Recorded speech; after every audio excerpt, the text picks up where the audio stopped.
G'day guys, what's cracking today? We have something special in store. Ready? Here we go. I got a little monkey up there. Just unboxing it for me as we go. Just saves a little bit of time. Here it is. This is the Nikon S14-30 f4S lens from Nikon for the Z mount series, and I am excited. Why am I excited, you ask? Because this is my new landscape lens and I wanted to review it for you to let you know if you should buy it or not. So here is the lens up close and personal for you guys. It is a very quite basic and simple lens. It has your autofocus and manual focus there, and that's the only external button on the entire lens. It is one of those pop-out lenses. You know when you put your camera on and it says it won't work until you... Hello! And once you pop it out and activate it, there's probably a professional term for that, you can move between 14 and 30. It doesn't have a digital display like some of the other Z lenses have, but that may be to save on prices. It's quite an affordable lens, which is why I bought it. Let me just have a look at the top element. Hello! And the bottom element. And you can see it has a metal bayonet here. It's a plastic build lens. It is quite light for its size, and I am excited for it to go in the kit. So not many people know what I'm about to say, except, well, 8,000 of you now. A little while ago, I had a kidney issue, and that led to a sore back. And I'm talking a little while ago, it was like a month or two. And as a result of that, one of the things I started to think about was the kit that I'm carrying around.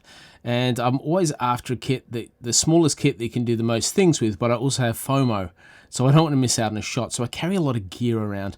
And ultimately, I probably carry around 20 kilos of gear. And so finding lenses and bodies that work in my favor without killing me, giving me the maximum options is ideal, which is why I bought the Nikon Z8, because it's much quicker and better than the Z6 and all of that, but it's not as big as the Z9.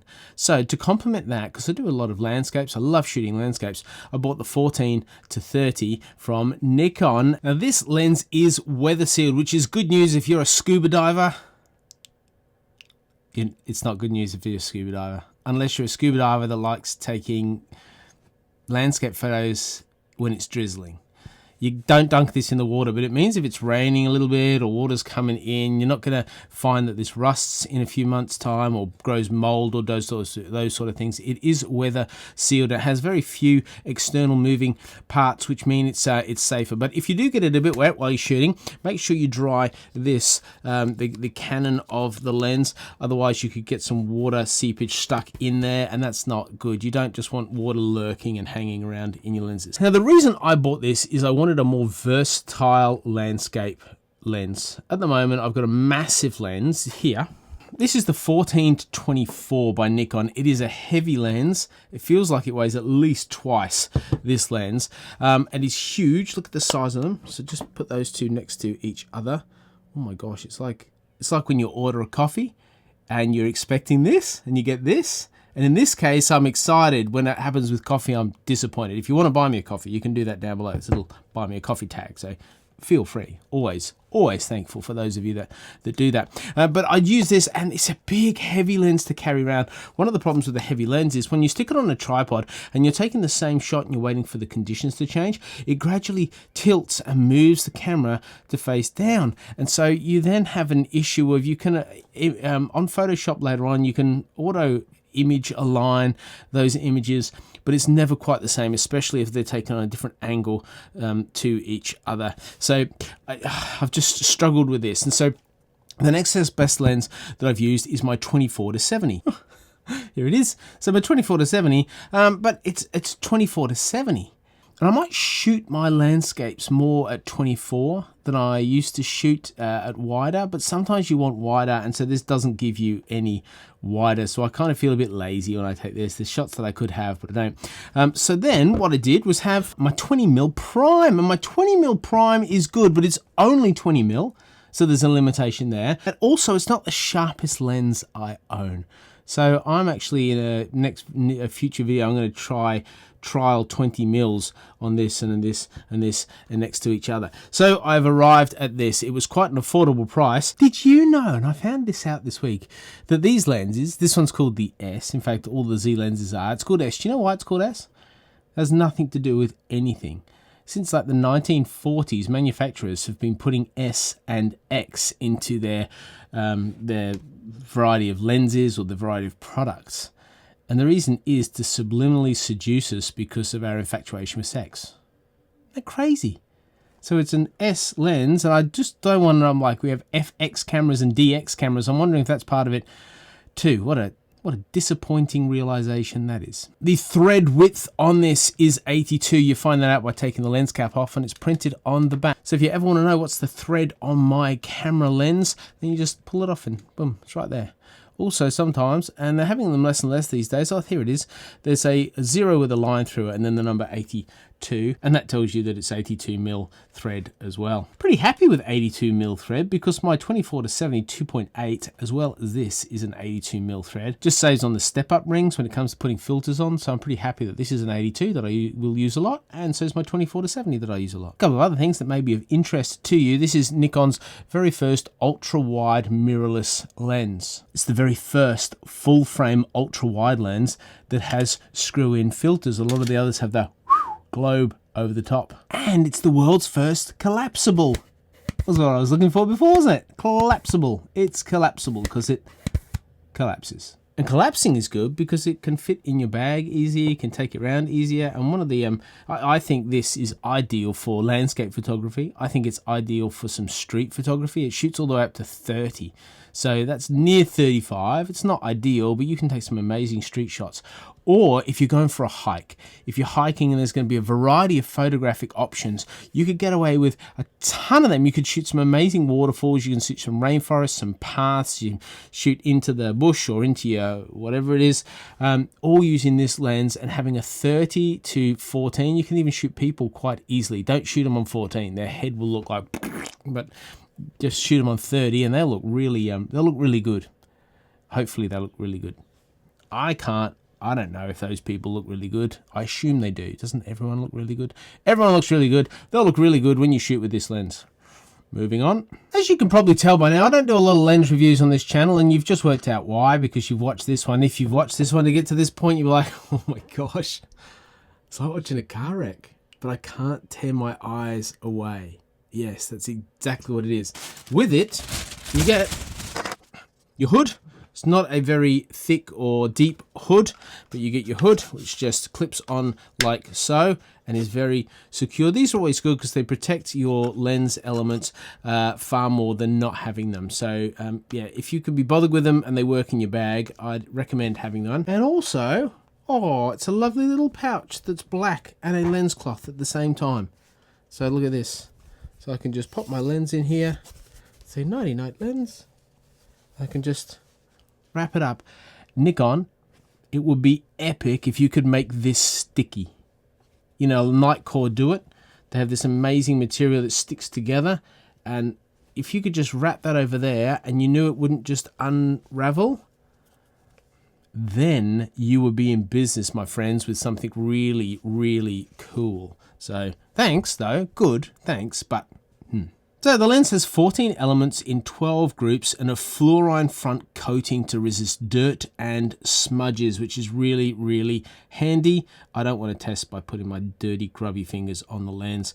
The aperture is 7 rounded blades and is electronically actuated and stops down to f22, obviously from f4 because it's an f4 lens, which is what that 1 double dot or :4 means. The autofocus motor is silent, but you can override the autofocus with manual and it doesn't jump there straight away unless you refocus with your auto back button focus or your half press shutter down, which is why I would always suggest back button focusing. And the fact that it's silent when it comes to using this lens to do, let's say, a video where you're wanting to pan in and pan out and move around and it's searching and doing autofocus, much like a potential real estate video or something like that, you don't have this.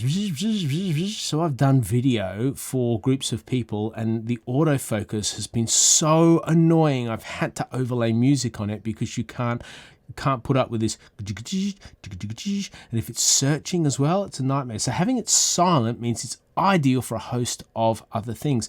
Plus this size, this weight, stuck on a camera like a Z6, a Z7 or a Z8, when it comes to real estate photography and real estate video, is ideal. You want smaller things so you can work around and not worry about panning and smashing the lens into things because it's too big, or worry about balancing it for ages. So this little 14mm opens up a number of exciting opportunities when it comes to real estate photography. There is no internal stabilization with this or vibration reduction or anything like that. It relies on the IBIS system built into the Z bodies. And so just keep that in mind. It is kind of handy that you don't have to remember to turn it off when you stick it on a tripod, which can often be the result in some blurry images whilst the gimbal is trying to focus and there's no movement for it to focus with or on. So let's get out in the field, take some shots, and then bring them back into the studio to talk about.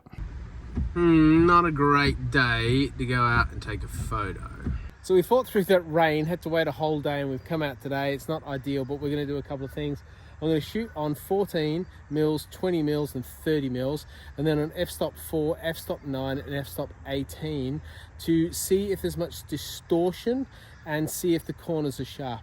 And then what I'm going to do is I'm going to shoot up at the sky on those same settings, and we're going to see if there's much vignetting. So I'm going to get to that now and we'll go back to the studio. These are the images I took, and I'm going to zoom into the corners. We're going to see the clarity of them. This is at 14mm at f4. So let's just go view, zoom into 100%, and you can be the judge as we look at the clarity of these images. I'll scoot across. And an f4 aperture means it's a very shallow depth of field, which always means that everything that's not quite in that depth of field might be a little bit blurry, but this looks really good to me. Very pleased. We're now going to go to the f4 at 20mm. So I've zoomed in an extra 20mm. Gosh, that looks good, doesn't it? It's looking really sharp as I come down here, right down the bottom. And then let's move to 30mm. This is 30mm. Look at the corners. Look how sharp that is in the corners. This is at f4, guys. f4. Super sharp. Clearly, the plane of focus was toward the front rather than the back of this photograph. Let's go to 14mm at f9. And we can see the focus is pretty good. You can always go back, can't you, in the video? Just pause it wherever you like, have a real good look. But I'm really pleased with that. That's looking really sharp. Let's go to 20mm. 20mm feels like it's the sharpest option of the bunch, to be honest, which is right in the middle. And usually a middle f-stop, which is f-stop 9, is super sharp, and you can't fault this. Let's go to 30mm at f9. There's the corners of the shot. They don't see. What usually happens is you get to around here, it starts to get blurry and unrecognizable. That is sharp, sharp, sharp. All right, let's go to 14mm at f18. f18, everything should be in focus really, but what we're looking for is if there's distortion or anything around the edge. Interesting. Yeah, let's have a look over here.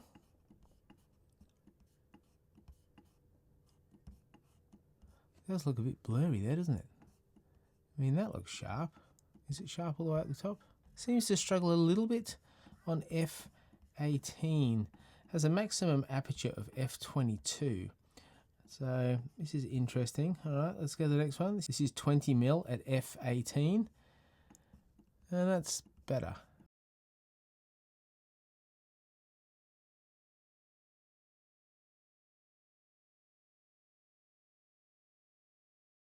I think if there's a potential weakness, it might be there at f18 on 14mm. 30mm at f18. Zoom in.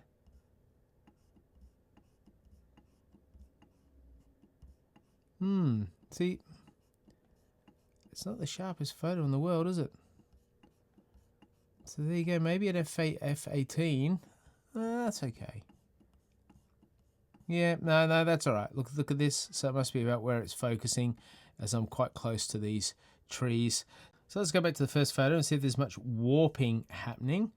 And it's a bit of a job to tell, but if I draw a straight line there, that's pretty good.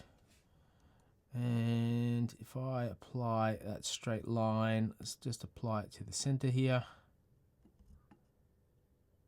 I feel it's quite good.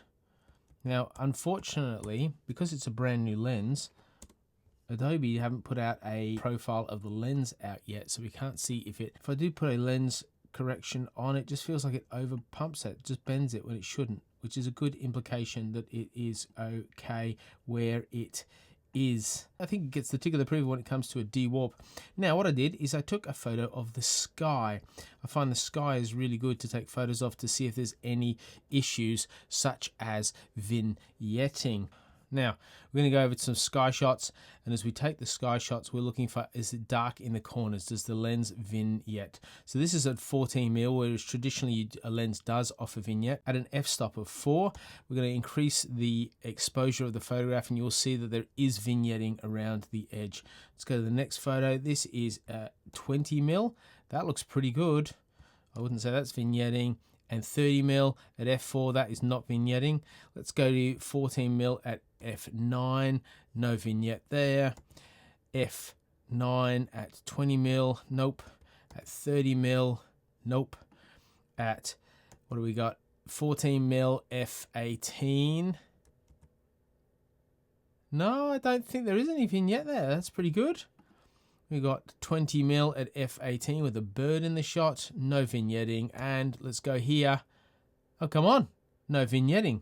So on the widest and lowest aperture of the lot, there's a tiny bit of vignetting. It doesn't seem to be any warp, and it's sharp in the corners with the exception of 14mm at f18. Well, that brings us to the end. And I want to thank you for watching this far if you have. I would love to know how my lens review videos could be better. Yeah, I'm sure they can. That's why I'm asking. So you can hit me up in some comments below. You can say nasty things kindly. So you can do that. That's fine. But I hope you've enjoyed it. I hope you've been a little bit entertained and you have a bit of a chuckle or a bit of a... oh, gosh. Because that's what we need more and more these days, isn't it? Thank you for watching. Please subscribe if you haven't already. Thumbs up for the video would be amazing. If you want to get me that coffee, you can do that. And I will buy a bigger coffee than this for me from you. And I will think of you when I drink it. Thanks so much for watching, everybody. I'll see you in the next video. Bye.